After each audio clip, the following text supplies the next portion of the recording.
Baik, kita mulai. Bismillahirrahmanirrahim. Assalamualaikum warahmatullahi wabarakatuh. Waalaikumsalam warahmatullahi wabarakatuh. Alhamdulillah, wassalatu wassalamu ala Rasulillah wa ala alihi wa sahbihi wa mawala. Nusalli wa nusallim ala sayyidina Muhammadin wa ala alihi wa sahbihi ajma'in wa ba'd. Alhamdulillah, syukur kita panjatkan kepada Allah Subhanahu wa taala dengan limpahan nikmat dan karunia-Nya. Kita masih bisa berkumpul, bertemu lagi dalam majlis ilmu, majlis taman-taman surga, majlis tafsir Al-Qur'an. Semoga dengan melalui kajian tafsir Ibnu Katsir ini Allah Subhanahu wa taala limpahkan rahmat dan hidayah kepada kita semuanya. Amin ya rabbal alamin. Salawat serta salam kita limpahkan kepada Nabi kita Nabi Muhammad SAW, pada keluarganya, sahabatnya, serta seluruh kaum muslimin, saudara-saudara kita semuanya. Jamaah rahimakumullah, hari ini hari yang spesial. Beberapa tempat, mayoritas kaum muslimin khususnya di Indonesia sedang mengadakan dan memeriahkan bukti kecintaan mereka kepada Rasulullah SAW, yaitu acara Maulid Nabi, hari kelahirannya Rasulullah SAW. Sesuai dengan ilmu, wawasan dan pengetahuan thaqafah mereka memperlihatkan kecintaannya kepada Rasulullah SAW. Ada yang berkumpul kemudian mengadakan pengajian, ada juga berkumpul kemudian bersolawat kepada Nabi, ada juga di antara mereka yang mengumpulkan anak-anak yatim kemudian mengadakan maksos, sedekah, infak dan sebagainya. Semoga semuanya itu menjadi catatan pahala bagi mereka di sisi Allah Subhanahu wa taala. Amin. Jamaah rahimakumullah. Dan insya Allah juga saya bersama dengan pecinta kuda disabilitas Indonesia, saya kumpulkan dengan beberapa teman yang lain, mungkin sekitar 30 atau 50 ekor kuda. Kemudian malam-malam di penghujung di penghujung Maulud, ada Maulud, ada Pak Bazar Maulud. Berarti sekitar tanggal 4 November itu malam sekitar pada Isya dengan 50 ekor kuda. Kemudian sama juga ingin membantu memeriahkan saja supaya mereka mencintai sunnah Rasulullah, diantaranya sunnah berkuda dalam menyambut hal ini. Baik, silahkan improvisasi, semuanya juga hisab sendiri-sendiri ya. Yang penting kita perlihatkan bagaimana kecintaan kita kepada Rasulullah SAW. Tapi yang paling utama, karena Rasulullah sudah tidak ada, maka kewajiban kita adalah membuktikan kecintaan kita kepada sunnah Rasulullah SAW, mencintai syariatnya, mencintai uswahnya, bagaimana Rasulullah SAW memberikan contoh terbaik dalam hidup, kemudian juga mencintai dzurriyyahnya, yaitu keturunan Rasulullah SAW. Baik jamaah rahimakumullah, kita masuk pada pembahasan. Kita sudah sampai alhamdulillah pada surat Iqra atau surat Al-Alaq pada ayat yang ke-8 ya. Sampai ya ayat yang ke-8 sampai situ. Inna ila rabbikar ruj'a. Sekarang kita masuk pada ayat yang ke-9-nya dan seterusnya. A'udzu billahi minasyaitonir rajim. Ara'aital ladzi yanha. Bagaimana pendapatmu Muhammad? Alladzi yanha, terhadap orang yang menghalangi. Menghalangi siapa? Abdan, menghalangi seorang hamba idza shalla, ketika dia salat. Ara'aita in kana 'alal huda, bagaimana pendapatmu Muhammad jika yang dilarang, yaitu orang yang sholat yang dilarang itu 'alal huda, berada di atas petunjuk. Au amara bit taqwa, atau bagaimana pendapatmu orang yang dilarang sholat tadi memerintahkan kepada takwa. Ara'aita in kadzdzaba wa tawalla, bagaimana pendapatmu jika orang yang melarang seorang hamba sholat tadi in kadzdzaba wa tawalla, jika dia orang yang suka berdusta, wa tawalla, dan orang yang berpaling dari kebenaran. Alam ya'lam bi annallaha yara, tidakkah dia menyadari, tahu bahwasanya Allah Subhanahu wa taala itu yara, selamanya melihat. Allah mengetahui, melihat keadaan orang yang dilarang tadi. Seorang hamba Allah yang dia berada di atas hidayah, memerintahkan kepada ketakwaan, Allah Maha tahu. Dan Allah juga tahu selamanya siapa orang yang melarang dari berbuat baik, ternyata orang yang berdusta dan berpaling dari kebenaran. Allah Maha tahu. Kalla, tidak demikian. La illam yantahi lanasfa'an bin nasiyah. La illam yantahi, jika dia ini tidak berhenti dari melarang seorang hamba berbuat kebaikan. Kalau sudah diingatkan dengan cara yang baik ya, kemudian sudah dengan ancaman, tetap saja dia tidak berhenti dari perbuatan buruknya, menghalangi orang baik untuk melakukan kebaikan, lanasfa'an bin nasiyah, maka kami akan mencabut paksa bin nasiyah, ubun-ubunnya, tarik paksa dari ubun-ubunnya. Nasiyatin, ubun-ubun siapa? Nasiyatin kadibatin, yaitu ubun-ubun orang yang suka berdusta. Khotiatin, yang selalu berbuat maksiat, kesalahan. Faliyad'u nadiyah, biarkan saja orang itu nadiyah, dia memanggil kerabatnya, memanggil kawan-kawan dekatnya. Sanad'u az-zabaniyah, dan kami, kata Allah, akan memanggil malaikat zabaniyah, malaikat yang suka tugasnya menyiksa. Kalla, tidak demikian. La tuti'hu, kamu Muhammad jangan pernah taat kepada orang yang menghalangi orang lain berbuat baik. Wasjud, dan bersujudlah kamu hanya kepada Allah. Waqtarib, dan berdekat-dekatlah kepadanya. Jamaah rahimakumullah. Ayat yang ke-9 yang akan kita pelajari bersama ini berkaitan dengan seorang makhluk Allah Subhanahu wa taala, dan termasuk takdirnya takdir buruk. Manusia yang sangat dibenci oleh Allah dan pekerjaannya begitu sangat buruk sekali.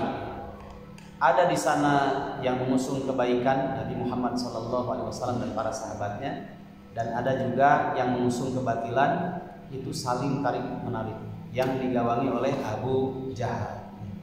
Tahu Bapak Ibu Abu Jahal nama aslinya siapa? Landihannya saja Abul Hakam. Namanya Abul Hakam. Hakam itu orang yang memahami tentang hukum. Jadi bukan orang biasa ya. Abu Jahal itu bukan orang biasa. Disebut Hakam kalau status orang sekarang sarjana hukum, doktorandes, profesor. Jadi bukan orang biasa. Dia paham bahasa, dan dia juga seorang yang ditokohkan, makanya namanya Abul Hakam, orang yang paham tentang hukum, ya, bukan orang bodoh, bukan orang biasa. Tapi sepinter apapun orang, ingat ini terminologi Al-Quran, ya. Sepinter apapun orang, setinggi apapun sekolah seseorang, bahkan titelnya setinggi apapun, tapi kalau nggak mengenal akhirat itu dikatakan bodoh. Nggak ngerti siapa Tuhannya itu bodoh. Ya. Nggak ngerti harus apa kita berbuat bekal untuk akhirat, tetap dikatakan bodoh. Ya. Meskipun dia sekolahnya tinggi, titelnya tinggi. Kenapa? Allah Subhanahu wa Ta'ala berfirman, coba dilihat dalam surat Az-Zumar, ya. Surat Az-Zumar surat berapa? Renungan bersama bagi kita supaya kita tidak hanya punya titel, akan tetapi kepintaran kita itu jauh lebih cerdas dari sekedar kepintaran, sehingga tidak dikatakan orang yang bodoh.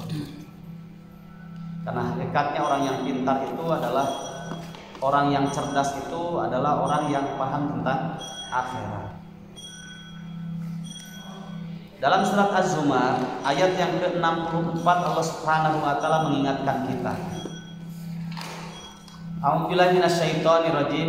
Qul, katakanlah oleh Muhammad, afa ghairallahi ta'muruni a'budu ayyuhal jahilun. Sudah ketemu? Katakanlah oleh Muhammad, kata Allah, afa ghairallahi, apakah kepada selain Allah, ta'muruni, kalian semua, wahai paman-pamannya Abu Jahal, Abu Lahab, semua, ya, yang mengajak Nabi Muhammad untuk bertuhankan kepada selain Allah Subhanahu wa Ta'ala. Maka Nabi Muhammad diperintahkan, katakanlah oleh Muhammad kepada pembesar-pembesar kaum, di antaranya paman-paman beliau itu, afa ghairallahi ta'muruni a'budu ayyuhal jahilun. Apakah kepada selain Allah kalian semuanya memerintahkan diriku agar aku beribadah kepada selain Allah, ayyuhal jahilun, wahai orang-orang yang bodoh. Jadi Allah mengatakan ayyuhal jahilun, wahai orang-orang yang bodoh. Kalau penerjemah Al-Quran, namanya terjemah Al-Quran Al-Furqan, ya, karya Tuan Hasan, Tuan Ahmad Hasan, termasuk beliau salah satu tokoh dari Persis. Itu nerjemahkan ayyuhal jahilun itu agak halus menurut saya. Katakanlah oleh Muhammad, apakah kepada selain Allah kalian memerintahkan diriku untuk mengibadahinya, wahai orang-orang yang tidak berpengetahuan. Jahilun itu diterjemahkan orang-orang yang tidak berpengetahuan, itu agak halus. Kalau jahilun, jahiluna, atau jahilun juhala atau juhal. Kalau jahilun satu orang yang bodoh, jahiluna orang-orang yang bodoh, juhalun orang yang sangat amat bodoh. Sigatun tahajud, penekanan maknanya lebih. Tetap jahil itu orang yang bodoh. Dikatakan bodoh ini bukan Allah perintahkan kepada Nabi Muhammad, yang dihadapi oleh Nabi Muhammad SAW ketika itu bukan orang yang menengah ke bawah dari sisi pemikiran, bukan, ya. Orang-orang cerdas, orang-orang pintar dalam urusan dunia, urusan hukum, seperti Abul Hakam. Tapi Allah mengatakan dia kategorinya orang yang jahil, disebut Abu Jahlin karena dia bapaknya orang yang bodoh. Dia yang mengajak-ajak orang supaya bertuhankan selain Allah Subhanahu wa Ta'ala. Itu namanya orang yang bodoh. Meskipun profesor tapi nggak ngerti akhirat, dikatakan ayyuhal jahil, tetap bodoh. Meskipun mungkin dia menengah ke bawah dari sisi ekonomi, ya, tukang ngarit gitu ya. Tapi kalau ditanya ini suara apa? Oh, ini suara adzan. Adzan apa? Adzan duhur. Adzan duhur itu buat apa? Manggil sholat. Terus ngapain di sana? Menghadap Rabbku. Siapa Rabbmu? Allah Subhanahu wa Ta'ala. Ini orang yang cerdas. Meskipun dari sisi ekonomi terbatas. Makanya Umar bin Khattab radhiyallahu an pernah beliau inspek, ya. Bahasa sekarang itu inspek itu belusukan lah gitu ya. Tapi nggak tega pakai bahasa belusukan. Lahir dari mana itu riwayatnya? Ya, kalau orang sekarang pembesar kaum suka belusukan. Umar bin Khattab itu ketika jadi khalifah, beliau suka belusukan, inspek sampai ke orang-orang biasa, orang-orang yang miskin, sampai ke lembah. Ketika di lembah, riwayat ini masyhur sekali kan. Ketika ke lembah ada seorang ar-ra'i al-ghanam. Dia ini pengembala kambing. Banyak sekali kambing milik tuannya. Kalau dia hanya pengembala saja. Ketika itu beliau ini menguji ya, sejauh mana keimanannya kepada Allah Subhanahu wa taala. Bahasa kita cerdas apa enggak dia, atau termasuk orang yang jahil. Rugi kalau sudah sengsara, tukang ngangon, enggak ngerti akhirat ya. Wah, seperti orang naik tangga, jatuh dari tangga, tertimpa tangga, kabarnya lecet lagi. Sudah rugi itu ya. Dunia akhirat can pupuk kok. Nah, ini ditanya oleh Umar. Kang, ini gembalan-gembalan kamu ini banyak sekali dombanya. Sudahlah, saya minta satu saja. Oh nggak bisa tuan, saya di sini hanya disuruh gembala saja. Kan tuan kamu tidak tahu. Sudah, kalau kamu nggak mau ngasih satu, saya beli saja satu. Terserah kamu harganya berapa, terserah. Saya beli. Apa jawaban si Ar-Ra'i tadi, pengembala kambing? Tuan, maaf, saya tidak disuruh untuk menjual, saya disuruh untuk gembalakan aja. Ini bukan punya saya, punya tuan saya. Kata Umar, iya tuan kamu kan tidak tahu. Jual satu itu dari 100 ekor kan tidak tahu. Gak mungkin itu, gak tahu banyak sedikit. Nah, saya beli aja ya. Tuan kamu tidak tahu. Apa jawaban yang terakhir? Iya wahai tuan, pemilik ini gembalan-gembalan saya, tuan saya memang tidak tahu kalau saya kasih atau kalau saya jual, memang tidak tahu. Tapi yang menciptakan tuan dan saya dan pemilik kambing-kambing ini maha tahu. Ya, hebat sekali kan gitu ya. Nah, ini baru orang yang cerdas. Makanya dalam Islam itu Allah tidak akan pernah bertanya tentang posisi seseorang, dia seperti apa ekonominya, kerjanya seperti apa. Yang jelas cuma satu saja. Mau jadi pejabat, mau jadi pengembala, mau jadi petani, apapun. Yang penting ketika ditanya siapa Rohmu itu paham gitu. Hidupmu sesungguhnya di mana dia paham. Nah itu Pak. Itu yang diinginkan oleh Allah SWT. Kita kan sebenarnya pejabat semuanya juga ya. Pejabat di rumahnya masing-masing. Kullukum ra'in wa kullukum mas'ulun an ra'iyati. Setiap kalian itu adalah pemimpin, dan setiap pemimpin itu akan dipertanggungjawabkan terhadap apa yang dia pimpin. Baik. Abu Jahal. Saya bacakan tafsirnya pada ayat 9 dan 10. Ara'aital ladzi yanha 'abdan idza shalla. Bagaimana pendapatmu Muhammad tentang orang yang suka melarang seorang hamba ketika dia sholat. Jadi ngalang-ngalangin orang sholat supaya tidak sholat. Nuzilat, ayat ini turun fi Abi Jahlin la'anahullahu, berkaitan dengan Abu Jahal. Nama aslinya tadi Abul Hakam. La'anahullahu, yang Allah Subhanahu wa taala melaknatnya. Ingat ya, dalam kehidupan ini selalu saja ada didiyah. Antonimnya kan ada sinonim, ada antonim. Nah, ini ada lawan kata, besar kecil ya, selalu ada. Nah, kemudian di situ juga disebutkan kalau ada pengusung kebenaran, ada juga pengusung kebatilan. Ya. Ada laknat,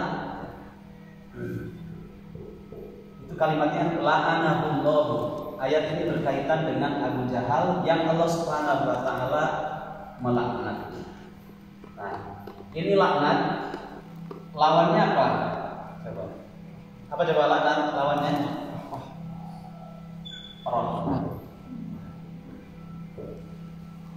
Kalau orang dilaknat oleh Allah Subhanahu wa taala, sudah dia enggak dapat rahmat. Orang kalau sudah dicabut rahmatnya oleh Allah Subhanahu wa taala, mau kepada siapa dia akan mengharapkan sesuatu? Ya.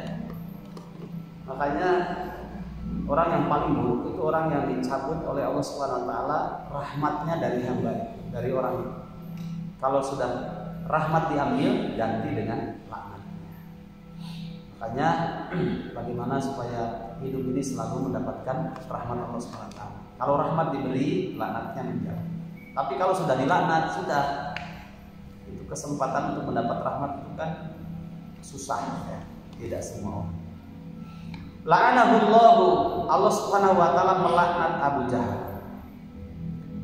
Tawa'adan Nabi sallallahu alaihi wasallam ala salat 'indal bait. Si Abu Jahal ini dia mengancam kepada Nabi ketika Nabi sholat di dekat ketika sholat Rasulullah SAW di dekat Ka'bah Baitullah.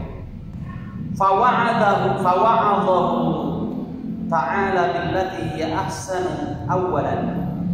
Ayat yang ke-9 dan ayat yang ke-10 ini cara Allah Subhanahu wa taala memberikan pelajaran, nasihat kepada Abu Jahal dengan cara yang terbaik.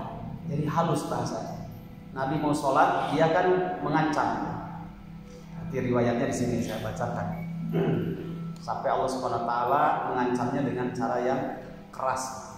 Jadi ini juga pelajaran bagi kita. Allah saja mengancam orang kafir yang telah melarang Nabi Muhammad SAW, seorang hamba Allah Subhanahu wa taala dan utusannya untuk sholat dilarang, sampai diancam mau ditaburi tai onta.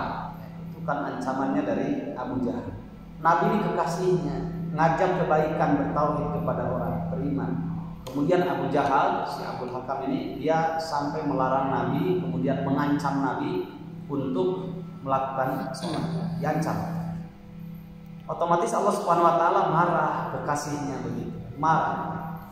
Tapi Allah Subhanahu wa taala cara memberikan pelajaran dan peringatan itu tidak langsung keras, tapi dengan cara yang halus. Makanya kata Ibnu Katsir di sini disebutkan fawa'adahu ta'ala billati hiya ahsanu awwalan. Pertama kali Allah memberikan nasihat, pelajaran kepada si Abu Jahal yang sudah dengan keras mengancam Rasulullah SAW agar tidak melakukan kebaikan, tidak melakukan sholat. Itu dengan cara yang ahsan, dengan cara yang terbaik. Anda perhatikan kalimat itu. Ara'aital ladzi yanha 'abdan idza shalla. Jadi bagaimana pendapatmu wahai Muhammad tentang orang yang suka melarang? Nah, ini kan ngasih pelajaran, tapi dengan cara yang halus. Melarang seorang hamba idza shalla, yang seorang hamba yang dilarang ini dia sedang berbuat kebaikan, sedang sholat. Jadi caranya halus. Faqala ara'aita in kana 'alal huda. Ini memberikan pelajaran kepada Rasulullah, maka kalimat ara'aita itu maksudnya kepada Nabi, ya. Ara'aita di sini ditujukan kepada Nabi. Tapi ini ngasih pelajaran juga kepada Abu Jahal. Ara'aita in kana 'alal huda, bagaimana pendapatmu jika orang yang dilarang itu ternyata 'alal huda, di atas petunjuk. Dia sholat, kemudian hidupnya di atas petunjuk. Kok kamu larang-larang dia untuk melakukan hal baik? Nah, itu cara yang baik dari Allah SWT. Fama dhannuka in kana hadza alladhi tanhahu 'ala at-tariqil mustaqimah fi fi'lihi. Bagaimana perasaanmu ini? Ternyata orang yang dilarang untuk berbuat sholat ini 'ala at-tariqil mustaqimah, dia berada di atas jalan yang benar, yang lurus. Fi fi'lihi, dalam perbuatannya. Karena tidak pernah ada jalan yang ketiga kan? Wala hadainahun najdain, imma syakira wa imma kafura. Kami berikan dalam kehidupan cuma dua jalan, enggak ada jalan yang ketiga. Jalan yang baik, kemudian jalan yang buruk. Imma syakira wa imma kafura. Kalau mengambil jalan yang baik, kita bersyukur. Kemudian kalau mengambil jalan yang buruk, itulah jalan kekufuran. Meskipun nanti dalam surat Al-Baqarah itu dari sejak ayat 1 sampai 5 itu jalannya orang-orang yang bertakwa. Nanti ayat ke-6 dan ke-7 itu tentang jalannya orang kafir. Nanti ayat yang ke-8 sampai ayat yang ke-20 itu jalannya orang-orang munafik. Itu sampai 3, mukmin, kafir, munafik. Nanti pada surat An-Nisa baru terjawab. Ya, surat An-Nisa ayat 140 di penghujung. Bahwa innallaha jami'ul munafiqina wal kafirina fi jahannam jami'an. Sungguh Allah akan mempersatukan nanti di dalam neraka jahanam siapa? Orang kafir dan orang munafik. Jadi ujungnya tetap jadi dua.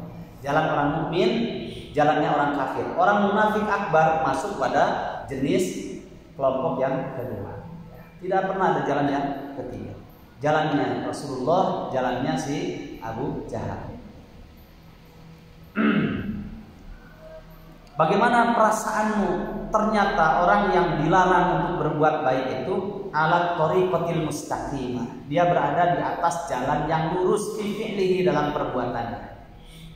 Au amara bittaqwa.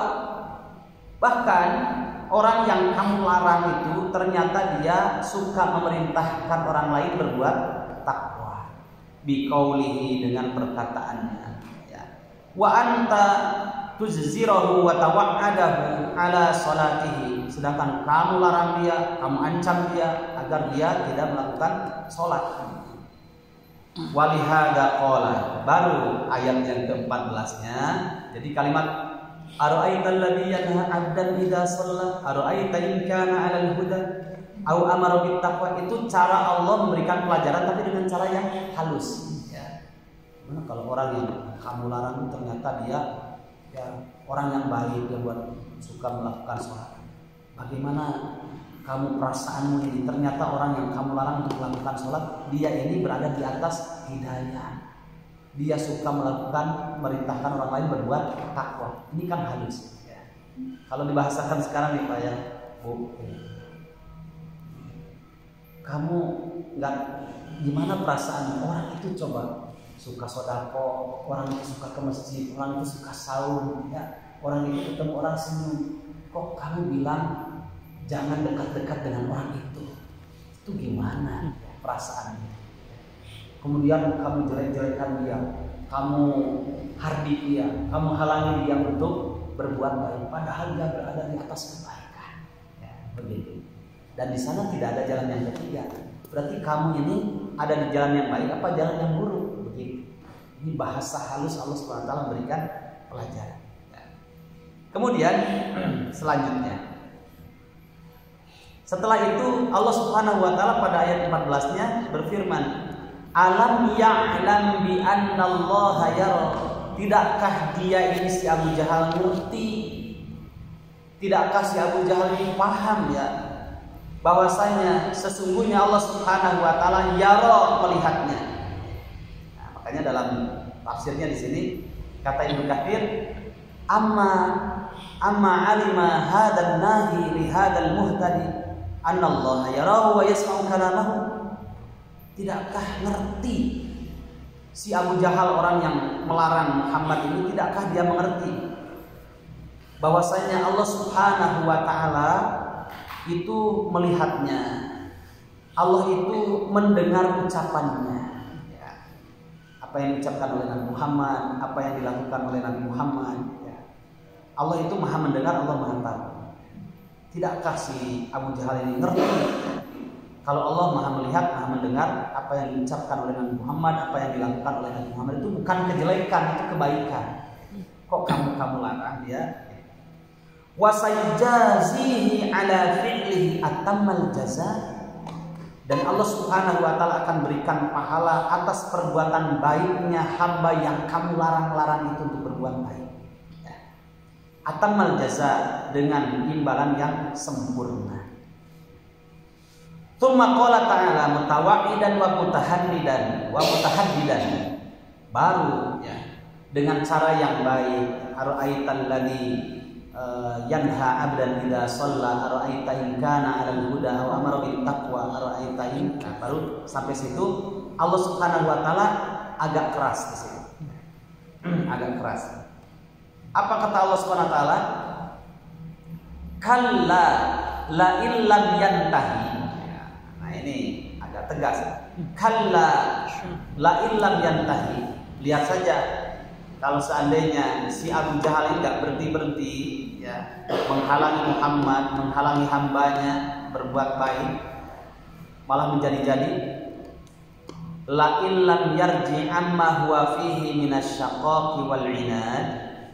Dalam tafsirnya, Maksudnya la illam yantahi, jika si Abu Jahal tidak berhenti dari apa? Amma huwa fihi minasyiqaq, dari perbuatannya memusuhi Muhammad, wal inadi, dan dia membangkang kepada Muhammad, bahkan menghadiknya, menantangnya, baru agak keras sekarang.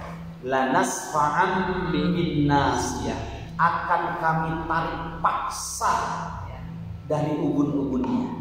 Coba mau bagaimana? Lansamminnaha sawadan yaumal qiyamah. Maksudnya adalah akan kami tarik ulur ya. Nanti ubun-ubunnya ini dengan paksa yaumal qiyamah, pada hari kiamat. Kalau dalam tafsirnya pada hari kiamat. Ayyuhal ikhwah rahimakumullah, sebagai tadabbur ayat bagi kita, tadabbur ayat.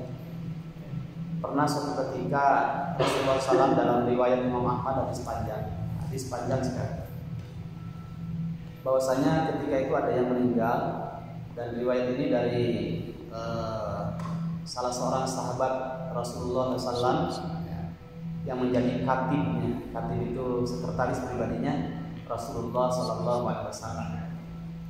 Beliau ini meriwayatkan bahwa pernah kami bersama Nabi Muhammad SAW mendatangi orang yang baru saja meninggal, dan Nabi mengatakan, jika orang ini adalah orang yang baik, maka nanti Allah datangkan malaikat. Kemudian beliau menceritakan prosesnya. Ketika dipisahkan ruh dari jasadnya itu, maka Allah perintahkan 2 malaikat membawa kain kafan yang wanginya sewangi kasturi. Cuma kan malaikat termasuk makhluk yang ghaibiyah, kita tidak tahu. Hanya Allah yang tahu. Ditebarkan kain kafan yang diambil dari jannah dan wanginya sewangi kasturi. Kemudian ketika ruh orang yang soleh tadi dipisahkan dari jasadnya, itu seperti air yang mengalir begitu derasnya dari hulu ke hilir, tidak terasa.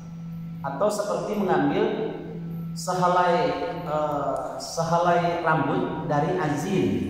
Azin itu adonan yang masih kering, adonan tepung yang masih kering, kan gampang. Idza qubidatir ruh tabi'ahul basar, kata Nabi. Semua orang ketika ruhnya dipisahkan dari jasadnya itu diambil dari ubun-ubunnya, nasya, dari ubun-ubunnya. Jadi kalau sekujur tubuh ketika meninggal itu kakinya itu beda kalau sudah mau meninggal. Saya sering sekali nungguan orang yang mau sakaratul maut. Itu kakinya sudah dingin, pias, kata orang Sunda. Pias, apa itu pias? Pucat, ya kan? Kakinya sudah pucat, pias. Sudah dipegang sudah dingin, sudah nggak ada. Dicubit-cubitnya ruhnya sudah nggak ada, ruhnya ya, nggak terasa. Nanti dari sini baru ke dadanya, dari dada ke bawah itu sudah pias, sudah nggak ada.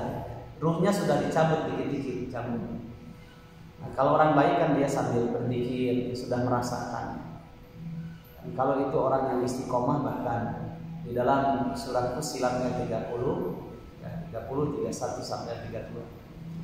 Innal ladzina qalu rabbunallahu tsumma istaqamu. Sesungguhnya orang-orang yang selama hidupnya hanya menyatakan Rabb kami adalah Allah, tsumma istaqamu, kemudian mereka istiqomah, konsisten. Maka tatanazzalu alaihimul malaikatu. Ribuan malaikat tak terhingga, hanya Allah yang tahu jumlah. Itu mendatangi siapa dan menyampaikan 3 pesan dalam hati. Allah takhafu, itu dibisikkan kepada ahli tauhid yang soleh. Allah takhafu, kamu jangan takut. Jangan takut dari apa? Setelah mati itu Allah akan lepaskan dirimu dari siksaan di alam barzah dan di akhirat. Sehingga jangan takut. Kamu tidak akan terkena azab, karena dijaga oleh Allah SWT dari diamankan dari siksa di alam barzah. Berdasarkan surat Al-An'am surat ke-6 ayat yang ke-82. Alladzina amanu wa lam yalbisu imanahum bidzulmin ulaika lahumul amnu wa hum muhtadun. Dan orang-orang yang mereka beriman di dunia ini kemudian tidak pernah mencampur adukan keimanannya dengan kedoliman. Kedoliman di situ kata Ibnu Katsir kemusyrikan. Dia tidak mau memiliki Tuhan yang lain, tidak berbuat seperti itu. Ulaika lahumul amnu, maka bagi orang itu Allah akan amankan dari siksa alam barzah dan akhirat. Wa hum muhtadun, dan mereka akan selalu mendapatkan bimbingan selama di dunia. Ala takhafu, jangan takut. Itu dibisikkan oleh malaikat, mereka tidak tahu. Yang kedua, wala tahzanu, dan kamu jangan bersedih hati. Kamu punya anak, kamu punya istri, kalau meninggalnya laki-laki suami, kamu punya harta, gak usah bersedih hati ketika kamu sudah meninggal. Nanti dengan cara Allah Subhanahu Wa Taala dijaga oleh Allah Subhanahu Wa Taala keturunanmu dan harta.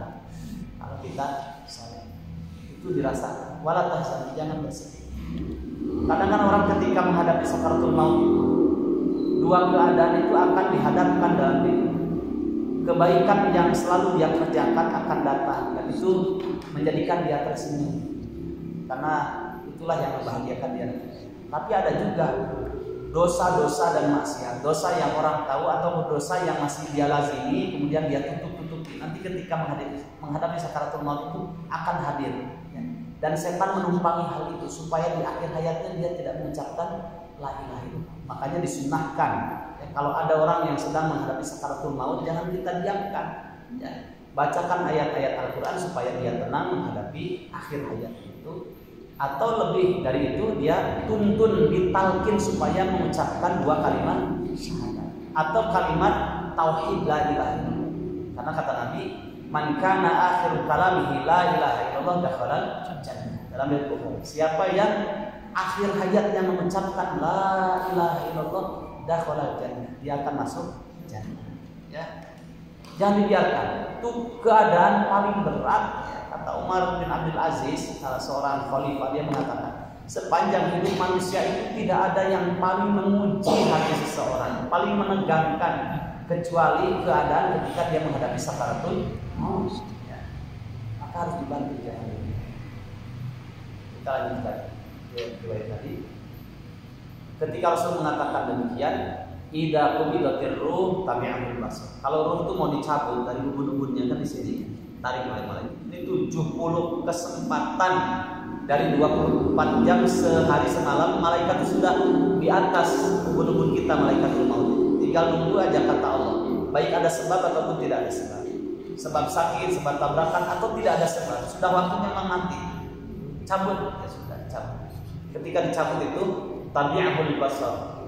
Itu diikuti dengan kedipan matanya ke atas, dia rohnya mau dicabut. Nah ketika itu kalau kita mengucapkan sadar dari awal, kalau para penghafal Al-Quran, ya, dimudahkan oleh Allah SWT, orang yang biasa ngaji punya hafalan pribadi, dalam keadaan seperti apa diambil, itu dalam keadaan melakukan aktivitas hariannya. Kalau dia seorang guru yang tidak jauh dari meja belajar, maka jadikanlah ngajar itu hanya menghadap Allah SWT. Jadikan itu ibadah. Kalau seorang petani biasanya tidak jauh dari tempat kebunnya, sawahnya, maka jadikanlah itu amalan dalam rangka mencari ridho Allah SWT. Para pedagang tidak jauh dari pasar, para ustadz juga tidak jauh dari mimbarnya, maka jadikanlah seluruh aktivitas itu hanya mencari ridho Allah SWT. Tidak jauh dari kebiasaan. Man asa mata ala man asa. Kata Nabi, siapa yang dia melakukan kehidupan hariannya seperti itu, mata ala man asa. Biasanya orang ini mati, ya, dalam keadaan mengerjakan aktivitas harian. Baru setelah itu diambil, pisahkan ruhnya. Itu seperti kalau orang baik, seperti air yang sangat deras, atau seperti kita ngambil sehelai rambut dari ajin, dari adonan yang masih kering. Akan tetapi, itu hadisnya panjang. Akan tetapi kata Nabi, kalau dia ini orang yang banyak dosa, maka ketika ruh dipisahkan dari jasadnya itu seperti seperti mengambil hinis. Hinis itu bambu, ya, bambu. Nah irisan bambunya diambil dari arah belakang anus, gak bisa kebayang bagaimana sakitnya. Kalau orang munafik, nifaq akbar, orang kafir itu terasa meronta-ronta, itu sakitnya luar biasa. Dan biasanya digagayong, tahu digagayong. Jadi Jadi kalau digambarkan tarik ulur terus ya. Terus nanti dia berontak tidak langsung mati. Saya punya pengalaman sedikit ketika dakwah ke daerah Kalimantan Barat, tepatnya di daerah Desa Santaban. Desa Santaban ini bagian dari Pulau Keramat dan di situ bersebelahan dengan Malaysia. Jadi nggak jauh, Indonesia Malaysia di perbatasan. Nah, camatnya ini alhamdulillah orang muslim, namanya Pak Haji Suhud. Nggak tahu sekarang masih ada apa enggak, saya udah close kontak.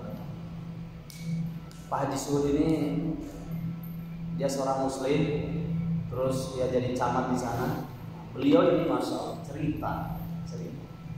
Saya ke sana karena dialah yang nganter ke wilayahnya dia sampai ke pelosok-pelosok. Pak Haji Suhud itu cerita, Ustaz, saya ini hampir tiap hari didatangi oleh para misionaris kafir.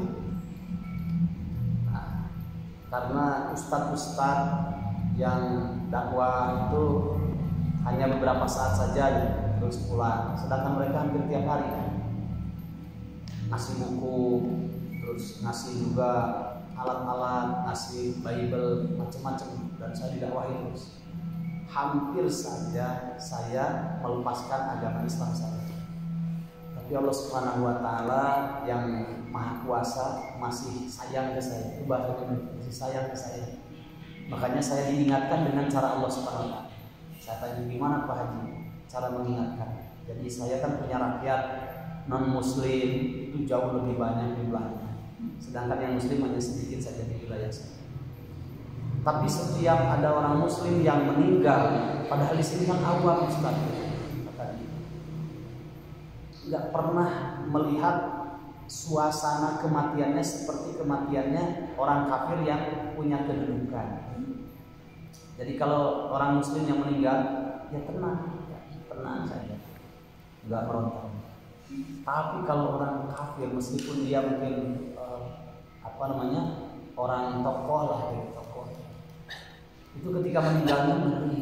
Dan saya dilihatkan oleh Allah bukan sekali dua kali. Jadi kalau ada yang meninggal di sana, penduduk saya ngasih tahu, misalnya bapaknya meninggal, anaknya ngasih tahu ke saya, Pak Haji, si kafir, Pak Haji, bapak saya mau mati, lempeng we dan kafir mungkin, mau mati katanya bapak saya, diantar, cek, masuk ke rumah di sana kan masih pakai kayu-kayu gitu, dan di bawahnya ada kolong. Itu saya di sana lama sampai 40 hari. Nah, dia bercerita lagi, dilihatkan kata beliau begini, jadi pas saya di sana suruh diikat, saya lihat ngeri itu, bapaknya ketika mau meninggal itu loncat-loncat, rolling, terus matanya ke atas tapi balik lagi, loncat-loncat di depan rumah. Akhirnya Pak Haji bantuan, jadi saya sama anaknya tuh ini nangkap bapaknya, dimasukkan ke kamar bapaknya, dikunci dari luar. Terus kata anak, Pak Haji berangkat aja dulu ke perbatasan, kantornya di perbatasan, pergi saja dulu ke sana. Nanti kalau sudah mati saya kasih tahu bapak saya mati. Gampang lah gitu ya, kafir. Udah berangkat, habis udah meninggal, menjelang itu saya dipanggil. Mun bahasa ayeuna berkurang. Alhamdulillah geus bae. Kan orang kafir ya, tiga nunggu lah cenah. Pak Haji, bapak saya udah mati Pak Haji. Harus, jadi yang buka kuncinya itu nggak boleh, harus pacang dibuka kacamata. Dilihat itu, masya Allah, Ustaz ngeri ya. Ini sudah keras, kaki sudah keras, terus ininya calangan dan matanya melotot ke atas. Saya nggak kebayang bagaimana dia menahan sakitnya ketika ruh dipisahkan dari jasad. Dia merontak. Dan itu saya lihat beberapa kali fenomena seperti itu. Nah, dengan itulah saya mengambil kesimpulan, kata beliau, seawam-awamnya orang Islam itu masih punya harga mahal dan dihargai oleh Allah SWT karena ada kalimat la ilaha illallah. Matinya saja tenang. Tapi sekaya apapun dan punya kedudukan seperti apapun, kalau dia bukan seorang muslim, ya seperti itulah Allah perlihatkan kematian. Dari situ saya ngambil kesimpulan hanya Islam sajalah yang diridhoi oleh Allah Subhanahu wa taala. Yang mengingatkan saya siapa Ustaz? Saya sendiri di sini. Ustaz-ustaz pada jauh, saya di pedalaman. Kalau bukan karena cara Allah Subhanahu wa taala saja, saya mungkin sudah tidak Islam. Ini pelajaran. Baik. Makanya kebangetan kalau kita nampak hareupeun urang aya pengajian, aya masjid, aya kajian, terus urang teu datang. Padahal hadis suhud teh mengatakan kalau saya di Bandung, saya ingin tiap hari saya ngaji katanya. Biar saya tetap terjaga keislaman saya. Saya bilang takdirnya sudah di sini ya sudah terima aja haji. Alhamdulillah. Nah, makanya teman-teman dikirim ke sana pada setiap 1 tahun sekali. Kemudian setelah itu alhamdulillah kita juga masukkan Islam, beberapa orang masuk Islam. Nah, dilanjutkan oleh ustaz-ustaz dari perkotaan yang permanen. Meskipun itu hanya 1 pekan, ya, 1 bulan 1 pekan mereka kesana. Karena aksesnya yang luar biasa jauh. Baik, ayo rahmatullah kita lanjut. Nikmati pedalaman berlalu kan sudah tidak di pedalaman lagi sekarang sudah di sini. Ya, kail lanasfa'an bin nasiyah, benar-benar akan kami cambuk paksa, ya, tarik ya, bin nasiyah ubun-ubunnya. Ya. Summa qala, kemudian Allah lanjutkan kalimatnya, nasiyatin kalibatin khati'ah, yaitu ubun-ubunnya orang yang suka berdusta, khati'ah, dan selalu berbuat maksiat. Dalam tafsirnya tidak ada lagi yang dimaksud adalah yakni, kata Ibnu Katsir, nasiyatu abi jahlin kadibatun, yaitu ubun-ubunnya yang dimaksud di sini adalah ubun-ubunnya si Abu Jahal. Kadibah fi maqaliha, yang setiap ucapannya itu selalu saja dusta. Nah, jadi Nabi pernah ditanya, wahai Rasulullah, apakah ada orang muslim yang cemburu? Apakah ada orang muslim yang kurang pede? Ya, ada. Adakah orang muslim yang dia berbohong? Tidak ada. Kata Nabi, patang orang muslim itu berdusta. Kenapa? Karena sifat yang paling esensi dari sifat orang munafik itu adalah dusta. Itu nanti baca dalam ayat 8 sampai ayat yang ke-20 dari surat Al-Baqarah. Dilihat di situ. Yang pertama kali Allah berikan tanda kias ya, bagi orang munafik itu adalah dusta. Dilihat pada ayat yang ke-8 ke-9 sampai ayat ke-10. Itu kan tanda orang munafik yang pertama kali. Wa minan nasi, dan diantara manusia, man, ada orang yaqulu yang berkata, amanna, kami telah beriman billahi kepada Allah, bil yaumil akhir, dan kami telah beriman kepada hari akhir. Pernyataannya begitu, ada sebagian manusia. Berarti tidak semua, karena minnya min tab'id di situ. Wa ma hum bimu'minin, dijawab oleh Allah, pada hakikatnya mereka tidak beriman. Berarti pernyataan imannya itu dusta, bohong kan.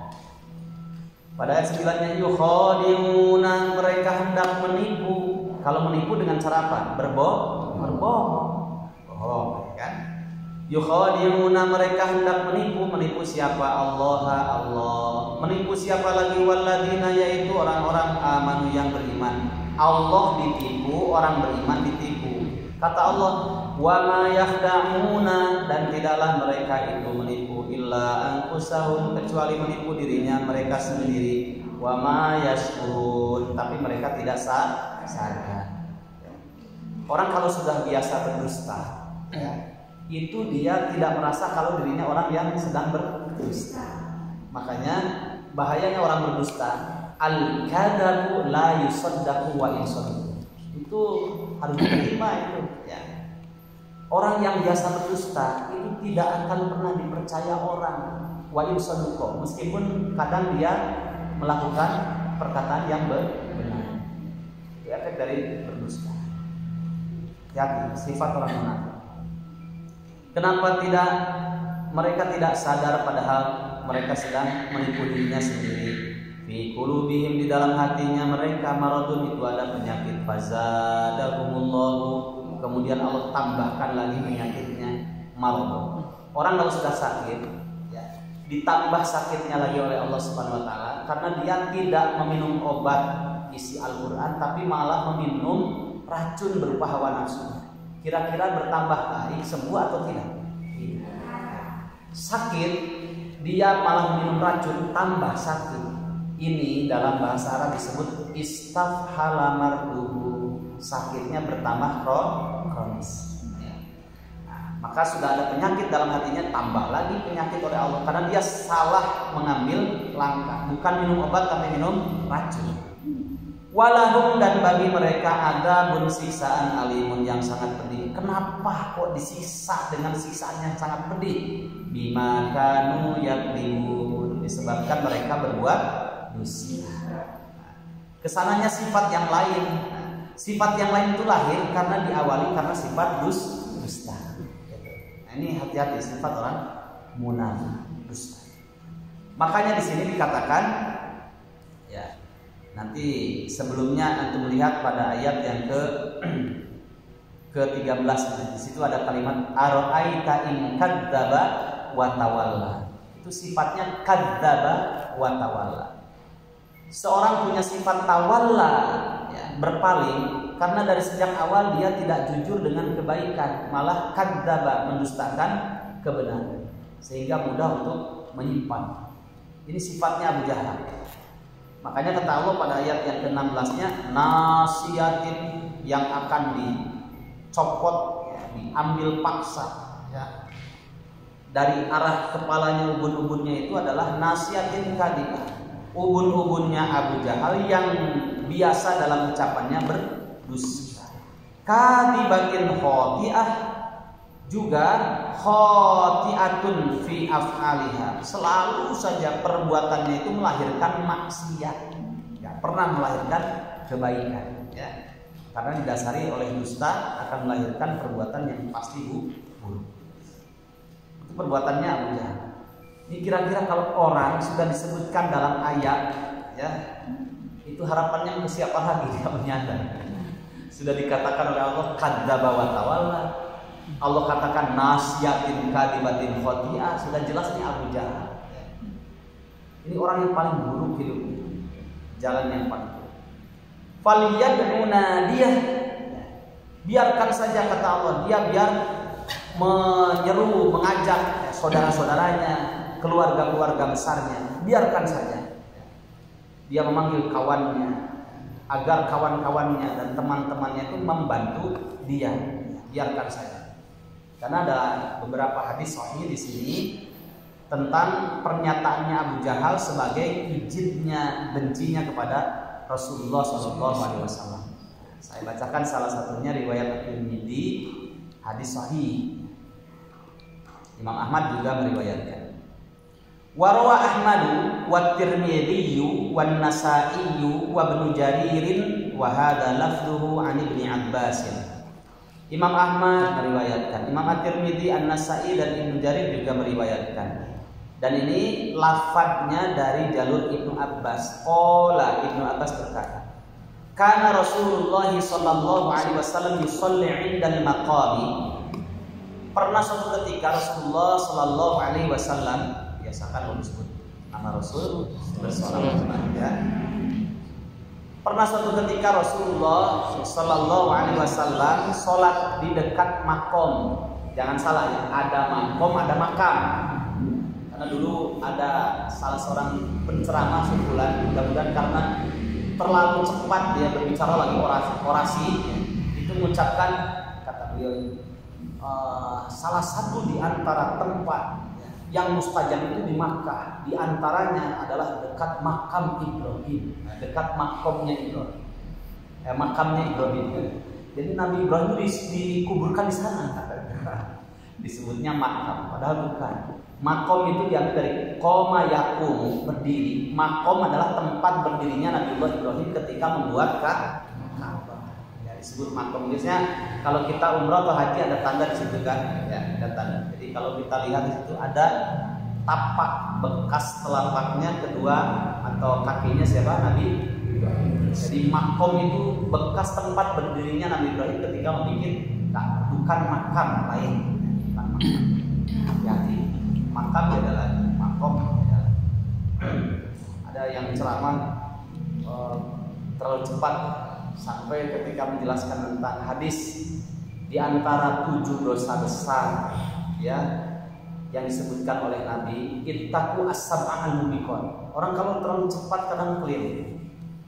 Jauhilah oleh kalian 7 perkara yang menghancurkan.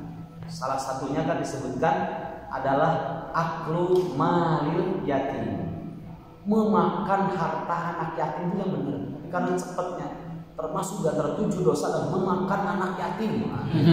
Kalau cepat bahaya kan. Mau yatim mau enggak, kalau dimakan ya nggak boleh manusia dimakan. Mau yatim mau enggak. Padahal maksudnya memakan harta anak yatim. Nah ini juga sama. Makomnya berbeda dengan makam. Ini tempat berdirinya Nabiullah Ibrahim. Pernah Rasulullah SAW beliau sholat di situ, ya. Kemudian famarra bihi Abu Jahl bin Hisham. Kemudian lewatlah si Abu Jahal bin Hisham, ya, Abul Hakam tadi. Faqala ya Muhammad, kemudian dia bilang, Muhammad, alam anhaka an hada. Bukankah aku larang kamu untuk melakukan sholat di dekat makam Ibrahim ini? Kenapa kamu lakukan ini? Wa tawa'adahu, kemudian dia mengancam Nabi. Ya. Kalau kamu tetap melakukan hal ini akan saya taburi kamu ya, dengan tai onta. Pokoknya diancam oleh si Abu Jahal. Fa'aghladahu Rasulullah sallallahu alaihi wasallam wa intahara. Kemudian Nabi ya berkata agak tegas kepada si Abu Jahal ya. Dan Nabi menantang, silakan aja kalau mau, kata Nabi begitu. Faqala ya Muhammad, ya. Kemudian si Abu Jahal bilang lagi kepada Nabi Muhammad, bi ayyi syai'in tuhaddini, dengan cara apa kamu bisa menghalangi aku ya, untuk berbuat sesuatu kepadamu? Amma wallahi inni la akthar hadzal wadi nadiyan. Demi Allah, kata Abu Jahal, saya ini orang yang paling banyak saudaranya, paling banyak kawannya. Hadzal wadi, di tempat ini, di kampung ini, di lembah ini, paling banyak saudara saya, teman-teman saya. Kamu mau menghalangi saya dengan apa? Fa anzalallahu, kemudian Allah menurunkan ayat 17 dan 18 ini. Kata Allah, faliyad'una biya, udah biarkan saja Muhammad. Si Abu Jahal itu biar memanggil sahabat-sahabatnya, kawan-kawannya, sejawatnya, keluarganya, yang kata dia dirinya dia paling banyak saudaranya dan kawan-kawan. Biarkan saja, suruh dia panggil saudara-saudaranya untuk membantu si Abu Jahal melawan siapa? Melawan dan menyiksa, mengancam Nabi Muhammad SAW. Biarkan saja dia menyeru kawan-kawannya, sahabat-sahabatnya dan keluarga. Sanad uzzabaniyah. Allah agak tegas sekarang. Kalau tadi kan halus bahasanya, ya, halus ya. Nah sekarang agak tegas.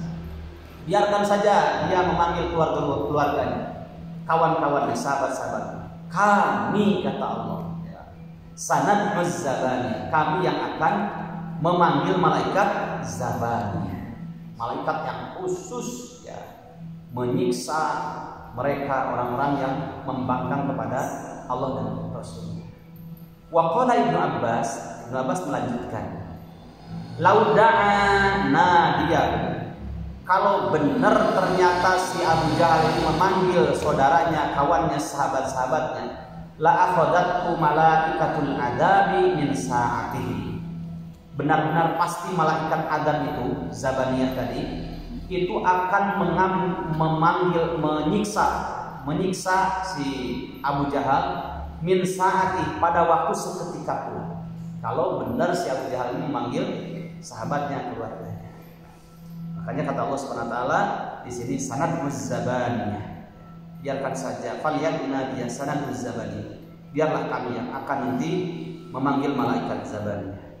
Wahum Zabaniyah ini adalah, kata Ibnu Katsir, malaikatul adabi, adalah para malaikat yang kerjaannya dikasih tugas memberikan adab atau menyiksa.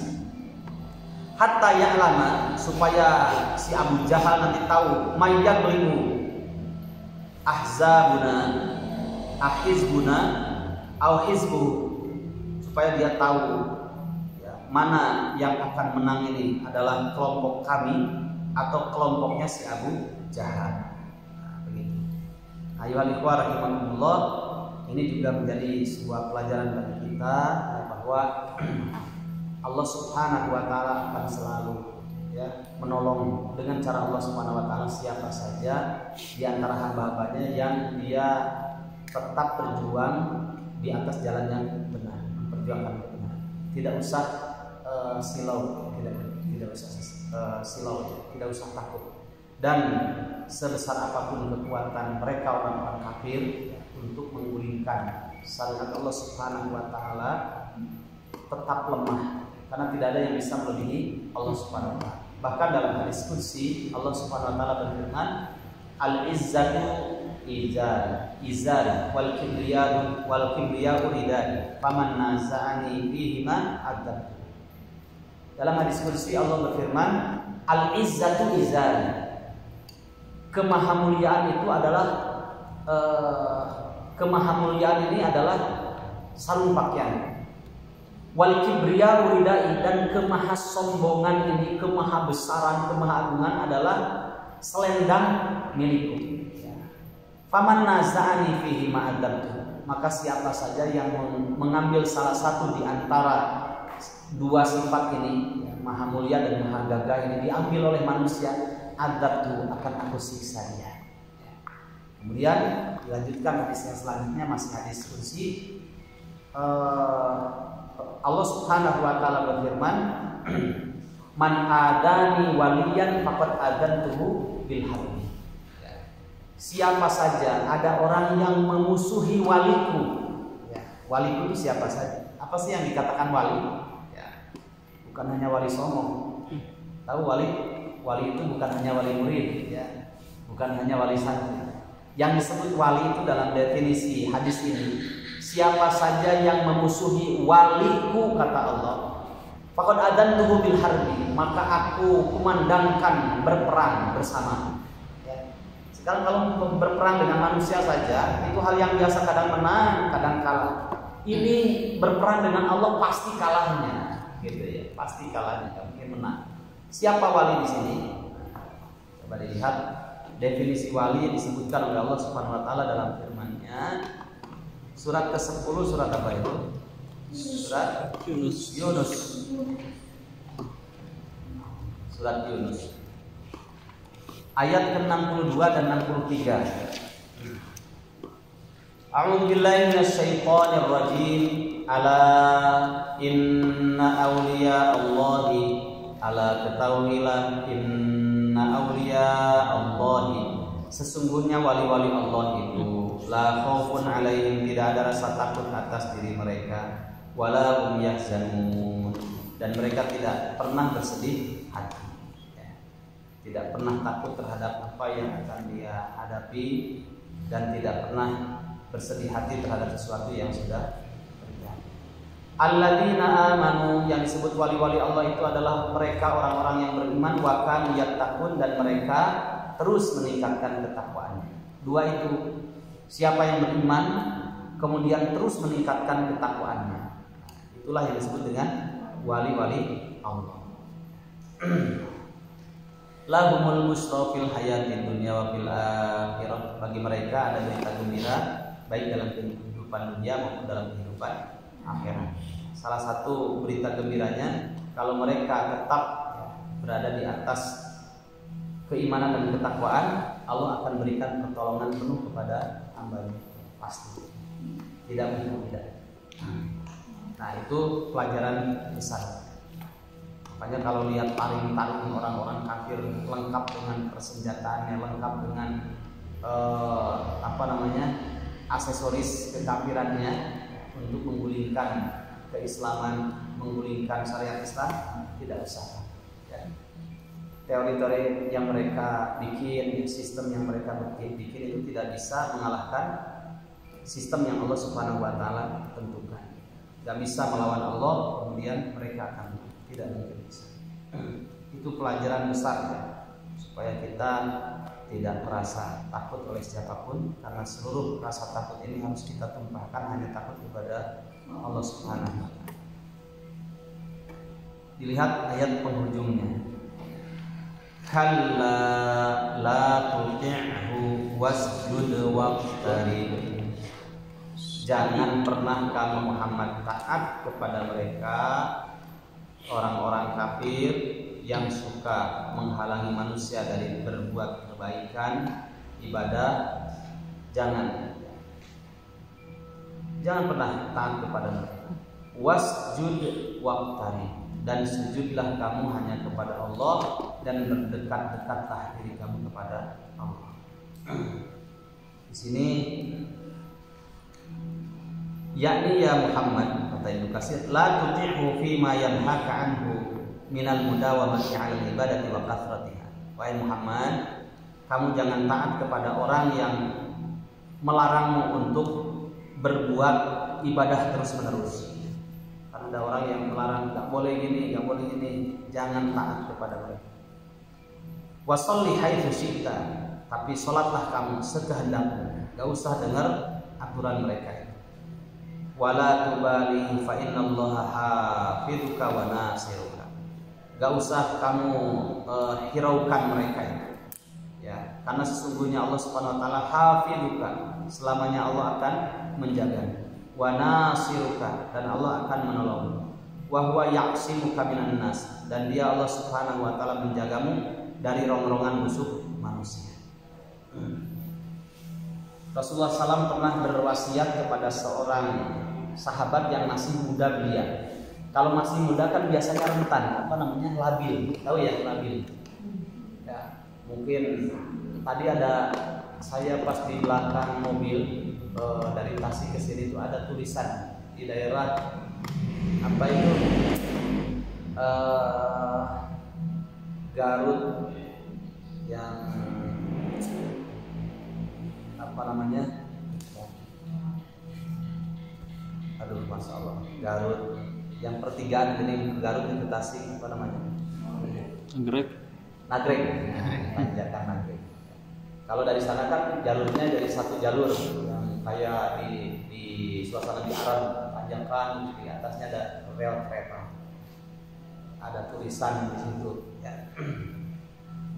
Tulisannya pemuda, ada tulisannya muda-muda sudah hijrah, istiqomah ya. Tulisan di mobilnya. Karena paling rentan itu anak muda. Maka kalau anak muda itu sudah berhasil diarahkan, hijrahnya konsisten di atas kebenaran, terus ya istiqomah. Apa kata Imam As-Syafi'i? Inna fi yadis-subani amrul ummah wa fi idamiha hayatah. Sesungguhnya di tangan pemudalah maju mundurnya nasib umat.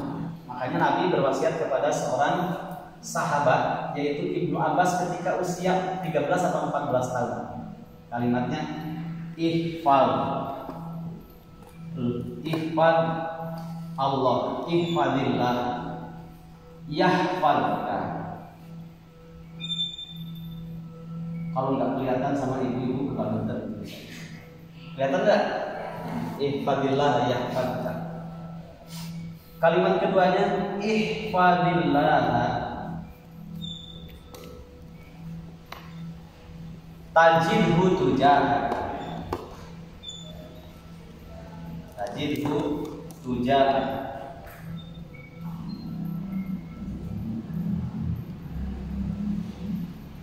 Ihfadillah yahfadka, ihfadillah tajidhu tujah. Masih panjang, ini penggalan hadisnya kaitan dengan ini.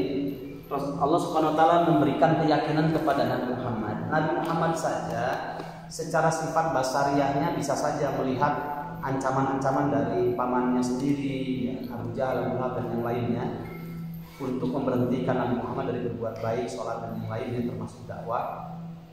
Secara basariahnya tetap bisa tidak kuat, ya. Akan tetapi kalau bukan karena Allah yang meyakinkan, maka Nabi Muhammad menjadi seorang yang kuat. Maka di sini di pelajaran besarnya wasjud waqtarib, ya, kalimatnya la tuti'u, pokoknya sehebat apapun ancaman mereka, ya, ajakan mereka, ajakan halus, ajakan lunak, ajakan keras. Karena ajakan orang kafir kan banyak caranya, bisa lunak, beli, gitu. Kemudian dijinakkan, bisa begitu. Bisa juga dengan cara dipaksa dengan ancaman. Kalau tidak bisa digalang ya dibunuh, begitu. Keras, bisa dengan halus, bisa cara keras. Maka la tuti'u, kata Allah, kamu jangan pernah taat kepada mereka, ya. Jangan pernah taat kepada Abu Jahal. Kemudian bagaimana untuk menguatkannya? Wasjud waqtarib, tetap saja kamu sujud, kamu sholat mendekat kepada Allah. La tubalihi, kata Ibnu Katsir, kamu jangan menghiraukan, biarkan saja mereka, dia Abu Jahal. Fa innallaha hafidzuka, karena sungguh Allah pasti akan menjaga, wa nasiruka, dan pasti Allah akan menolong, wa huwa ya'simuka minan nas, dan Allah menjagamu dari rombongan manusia. Ini Rasulullah pun berwasiat kepada anak muda yang labil, ya. Maka kata Allah, kata Nabi, wahai Ibnu Abbas, ihfadillah yahfadka, jagalah Allah, maka Allah akan menjagamu. Masa Allah dijaga, ya? Kalau secara bahasa, makanya harus ada tafsirnya. Dalam tafsir hadisnya, ihfadillah itu jagalah syariat Allah, perintahnya. Kamu harus menjaga sholat, karena itu bagian dari perintahnya. Kamu zakat, sedekah, berbuat baik, itu perintahnya. Kalau kamu terus melazimi perintah Allah Subhanahu wa taala, syariatnya, yahfadka, Allah akan menjaga. Bahkan kata Ibnu Qayyim, sebatas atau sejauh mana kita melaksanakan perintah Allah Subhanahu wa taala, menjaga syariatnya, maka sebanyak itulah Allah juga akan memberikan pertolongan kepada kita, ya. Ihfadillah tajidhu tujahaka, jagalah Allah, laksanakan perintahnya, jauhi larangannya. Itu maksudnya menjaga Allah, menjaga syariat. Tajidhu tujahaka, kamu akan mendapatkan Allah tujahaka, ada di hadapan. Saking dekatnya pertolongan Allah kepada kita, karena kita menjaga syariatnya.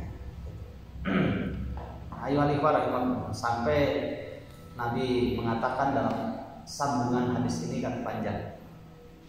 Wa'lam annal ummata law istanat ala yanfa'uka bi syai'in lam yanfa'uka illa bi syai'in qad katabahu Allah. Ketahuilah, ya, oleh wahai Ibnu Abbas, seandainya manusia berkumpul, semua manusia berkumpul dalam satu tempat untuk memberikan manfaat kepadamu, tidak bisa mereka ngasih manfaat kepadamu kecuali sekedar manfaat yang Allah Subhanahu wa taala izinkan sampai ke padamu. Wa'lam annal ummata law istalamu ala ayadurruka bi syai'in lam yadurruka illa bi syai'in qad katabahu Allah alaika. Dan ketahuilah semua manusia, apalagi ini cuma Abu Jahal satu orang, ya.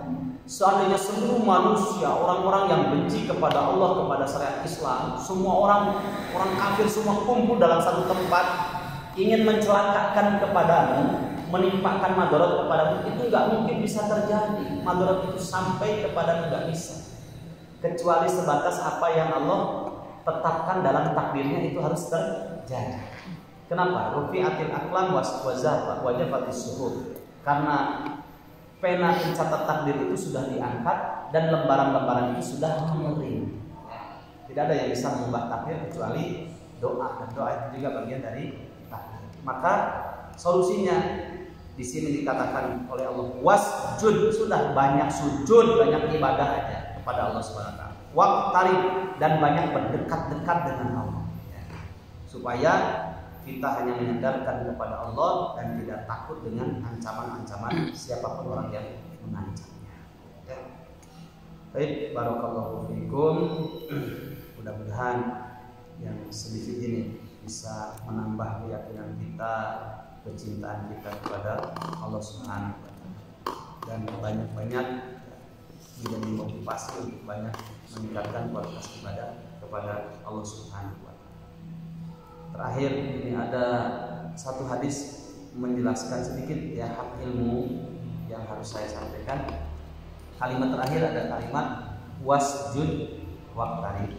Ada sebuah hadis sahih dari riwayat Imam Muslim dari jalur Abu Hurairah, Rasulullah SAW bersabda, aqrabu ma yakunul abdu min rabbih wa huwa sajid fa'afiru anha. Tidak ada keadaan yang sangat dekat antara seorang hamba dengan Rabb-nya kecuali ketika sujud. Fa'afiru anha. Maka perbanyaklah ketika sujud itu banyak berdoa. Sujud itu paling dekat ya, keadaan diri seorang hamba dengan Allah SWT. Perbanyaklah doa ketika sujud. Assalamualaikum warahmatullahi wabarakatuh.